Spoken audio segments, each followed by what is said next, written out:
आइए जानते कैसे लाहिड़ी महाराज ने मरे हुए लड़के को जिंदा किया। चलिए वीडियो शुरू करते हैं। उससे पहले वीडियो को लाइक और चैनल को सब्सक्राइब करें। भगवान आप पर अपनी कृपा बनाए रखे। 8 वर्ष पहले रांची परमहंस योगानंद के गुरु युक्तेश्वर गिरी अक्सर खाली समय में अपने शिष्यों को अपने गुरु लाहिड़ी महाराज की बातें बताया करते थे। ऐसे ही एक दिन वह रामपुर के आश्रम की बालकनी में ईसा मसीह के जीवन से जुड़ी एक किताब पढ़ रहे थे। उस समय वहां रांची के कुछ लोग भी उपस्थित थे। जानिए कैसे जिंदा हुआ मरा लड़का। युक्तेश्वर महाराज जो किताब पढ़ रहे थे उसका विषय मृत्यु के बाद फिर से जिंदा होने से संबंधित था।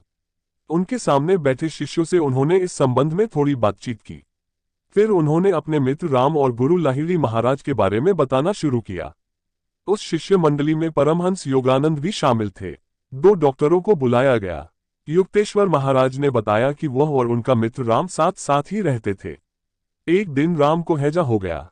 उसकी गंभीर हालत को देखते हुए 2 डॉक्टरों को बुलाया गया। दोनों डॉक्टरों ने बहुत देर तक उसका उपचार किया। जब डॉक्टर उसे देख रहे थे उसी समय वह अपने गुरु लाहिड़ी महाराज के पास चले गए और उन्हें राम के बारे में बताया। लाहिड़ी महाराज ने कहा, तुम चिंता मत करो, राम जल्द ठीक हो जाएगा। डॉक्टर ने कहा, जिंदा रहने की उम्मीद नहीं। इधर राम की हालत बिगड़ती जा रही थी। युक्तेश्वर महाराज लाहिड़ी महाराज के पास थे।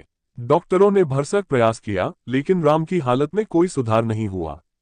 जाते समय एक डॉक्टर युक्तेश्वर जी के नाम से चिट्ठी छोड़ दी। उसने लिखा कि हमने बहुत प्रयास किया पर अब इसके जिंदा रहने की उम्मीद नहीं है। युक्तेश्वर जब लाहिड़ी महाराज के घर से लौटे तो उन्हें वहां डॉक्टर की चिट्ठी मिली।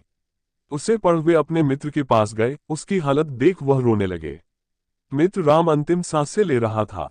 दोपहर का समय था। थोड़ी देर बाद ही राम ने देह त्याग दिया।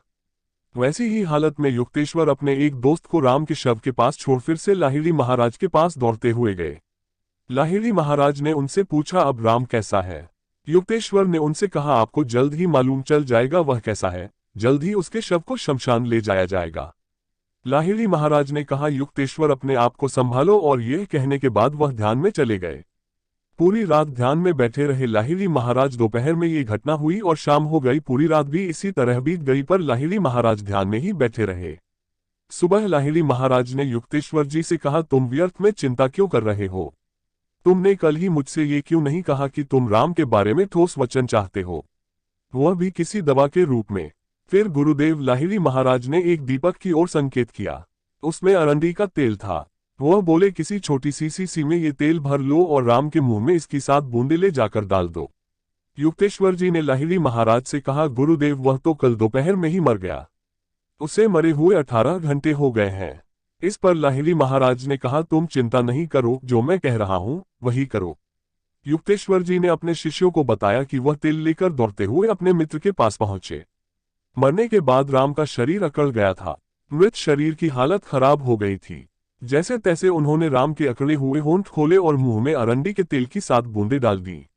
जैसे ही राम के मुंह में 7वीं बूंद गई उसका अकड़ा शरीर कांपने लगा और थोड़ी ही देर बाद वह उठकर बैठ गया। उसी समय वहां प्रकाश सा फैल गया। राम ने कहा, देखो गुरुदेव कह रहे हैं, उठो मुझसे मिलने आओ।